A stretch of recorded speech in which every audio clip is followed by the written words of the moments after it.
La Crimée, territoire annexé, est quand même l'une des cibles prioritaires de Kiev. C'est ce qu'a rappelé Volodymyr Zelensky. L'armée ukrainienne a mené une série de raids contre des plateformes pétrolières russes. Ils ont capturé un radar ultra sophistiqué qui leur permet, selon eux, désormais de traquer les navires de Moscou. Camille Baron, vous nous avez rejoint. Expliquez-nous.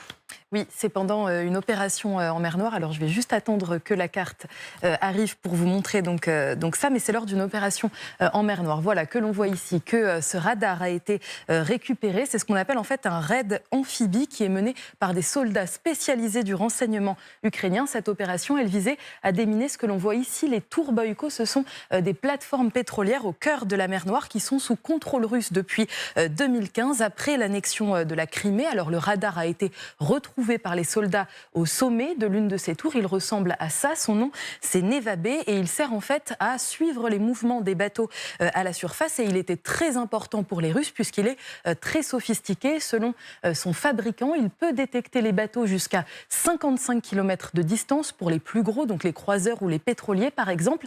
Et surtout, il peut suivre 200 cibles en même temps, et ce, 24 heures sur 24, donc très stratégique selon son fabricant. Toujours d'ailleurs, il permet une détection précise des cibles mobiles sur fond de désordre. Désordre, ça veut dire qu'en fait, même s'il y a beaucoup de bateaux autour, eh bien, il pourra continuer à suivre précisément sa cible. Alors aujourd'hui, vous l'avez dit, le renseignement ukrainien explique qu'il est maintenant utilisé pour suivre les navires de guerre russes en mer Noire. C'est un outil très important dans cette zone. Et d'ailleurs, le commandant de l'unité qui a mené ce raid, donc Dmytro Linko, explique à The War Zone: nous sommes confiants, nous allons avoir de plus en plus d'objectifs ambitieux pour nos missions.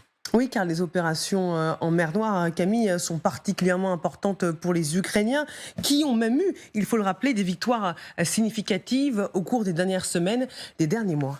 Oui, la mer Noire, c'est une zone extrêmement stratégique. On le voit très bien sur cette carte. Il y a l'Ukraine, les territoires sous contrôle russe, la Crimée et puis la Russie. Ici, tout est réuni. C'est une zone centrale. Alors, la flotte ukrainienne en mer Noire a été détruite par l'armée russe dès février 2022.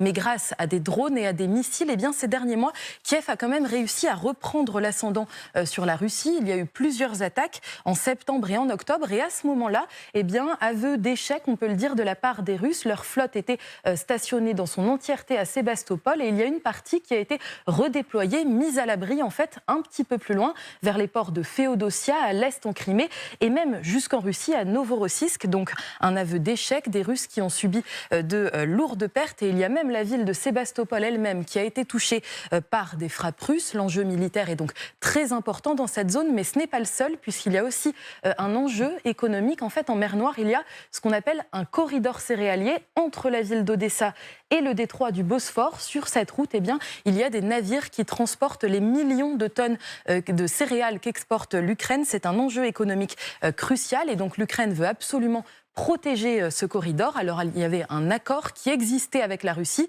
mais Moscou s'est retiré de cet accord en octobre. Et donc, depuis eh bien, fin novembre, il y a quelques jours, Volodymyr Zelensky a annoncé que des navires étrangers allaient arriver pour sécuriser ce corridor. Je le cite: nous avons conclu des accords avec nos partenaires et fournirons des escortes maritimes pour assurer la sécurité des navires. La situation reste donc quand même assez tendue, même aujourd'hui, en mer Noire. Et c'est dans ces moments-là que c'est bien des armes aussi stratégiques, enfin pas des armes, mais ce radar pourrait servir en tout cas.